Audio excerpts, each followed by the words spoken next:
Hi friends, আমি মঞ্জু মাঝি।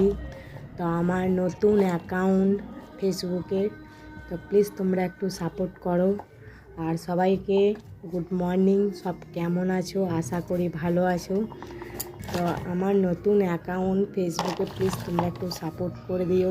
আর ইনস্টাগ্রামেও নতুন account আমার রিধি মাঝি বলে, তো সেটাও একটু প্লিজ একটু ফলো করে দিও। আর ইউটিউবের আমার পুরনো চ্যানেল, তো সেটাও রিধি মাঝি। তিনটে অ্যাকাউন্টই আমার রিধি মাঝি অ্যাকাউন্ট নামেই আছে। তো তিনটে আইডি তোমরা একটু প্লিজ একটু ফলো করে দিও।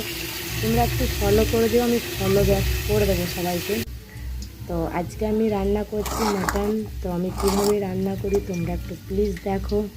আর ভিডিও যদি ভালো লাগে তাহলে ফলো করে দিও। আর আমার ফেসবুকের আইডিতে তোমরা শুধু পাবে ব্লগ ভিডিও আর দুই একটা হয়তো গানের।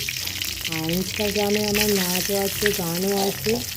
আর ইউটিউবে আমার নাচ, গান, ফানি ভিডিও সবই ওর মধ্যেই আছে। আর তোমরা যদি একটু প্লিজ দেখতে চাও তাহলে একটু ফলো করে দিও। একটু দেখলে আমারও ভালো লাগবে। আর সবাইকে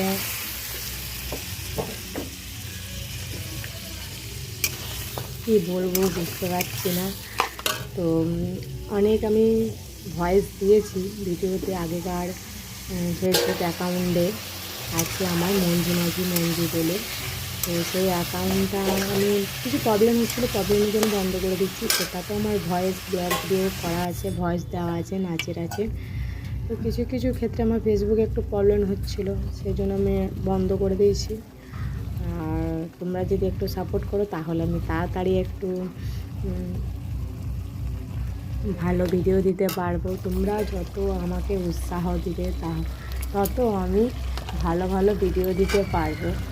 আর তোমরা যদি চাও যে আমি ভালো ভিডিও দিই তো প্লিজ চ্যানেলটাকে একটু ফলো করে দিও।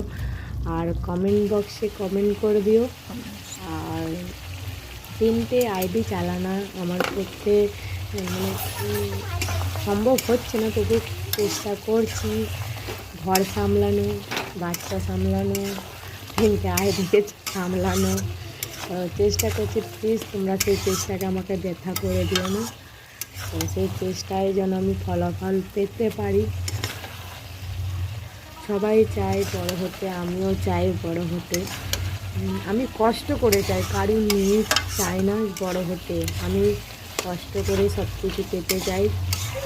আর ছোটোর থেকে কষ্ট করেছি, আজও চাই কষ্ট করতে। আমি যে তোমার অনেক হাই ফ্যামিলির মেয়ে তা নয়, আমি ছোটো গরিব ঘরেরই মেয়ে। শ্বশুর বাড়িতে হয়তো কিছু আছে, আমার বাপের বাড়িতে কিচ্ছু নেই, সেরকম কিছু নেই। আমি সে মিডিল ক্লাস ফ্যামিলি থেকে বিলং করি। তো কী করবো, জন্ম যখন নিয়েছি গরিব ঘরে, কিচ্ছু তো করার নেই। আর এক হলো দেখবে তোমরা যারা অনেক টাকা পয়সা আছে তাদের বাড়িতেই কিন্তু টাকা পয়সা যায়, মা লক্ষ্মী তাদের বাড়িতেই যায়। কিন্তু যাদের দেখবে টাকা পয়সা নেই, মধ্যবিত্ত পরিবারে, তাদের বাড়িতে কিন্তু সেরকম মা লক্ষ্মী আসে না। সেরকম আমাদের বাড়িতে আমি গরিব, আমার শ্বশুর বাড়িতে সেরকম করে নেই, কিছুটা আছে। আর যারা হাই ফ্যামিলিতে আছে, বড় লোক আছে, তাদের কিন্তু বড় লোকের ফ্যামিলিতেই তারা কিন্তু দেখাশোনা করে বিয়ে থা দেয়। কিন্তু আমাদের তো মানে সব দিক থেকেই মার, ভগবানের মার। মানে জন্ম নিয়েছে গরিব ঘরে, আর সে বিয়ে হবে সে মিডিল ক্লাস ফ্যামিলিতে। কী বলবো। ঠিক আছে, টাটা, বাই বাই।